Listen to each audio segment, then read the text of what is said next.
সড়ক, জনপথ, রেল, আরও বোধহয় কী মন্ত্রী, অনেকগুলো মন্ত্রী, নৌমন্ত্রী আর কি।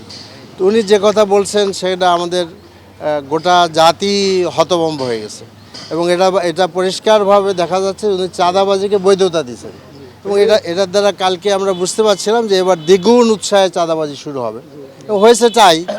এখন এটাতে আমার মনে হয় যে প্রাইম মিনিস্টার দেখা উচিত, তার ক্যাবিনেটের একজন মন্ত্রী যদি চাঁদাবাজিকে উৎসাহিত করেন তাহলে জাতি তো খুব নিরুৎসাহিত হবে।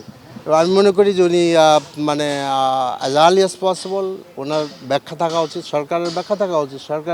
যদি সরকার এই ব্যাখ্যা না দেয় বা এটা উইথড্র না করে, আমরা ধরে নেব এটা সরকারেরই মানে একটা ব্যাখ্যা যে আধুনিকতায় পরিবেশ বান্ধব গ্রেট ওয়াল সেরামিক। এই আপনার গাড়িতে আপনার পরিবহন শ্রমিকরা, মালিকরা যেসব চাঁদা নিচ্ছেন সেগুলা চাঁদা না আর কি। তাহলে সরকারের যদি ব্যাখ্যা না হয়, সরকার বলবেন যে এটা আসলে আমার একজন বক্তব্য রাখছে, এটা ভুল ব্যাখ্যা এবং এখনও 24 ঘন্টা পার হয়ে গেছে, কোনো ব্যাখ্যা আমরা সরকারের পক্ষ থেকে পাই নাই। কাজে এটা আমি মনে করি এতে চাঁদাবাজি অনেক বেড়ে যাবে এবং যার ফলে মানুষের ভোগান্তি বাড়বে, এটা দুঃসহ হয়ে যাবে।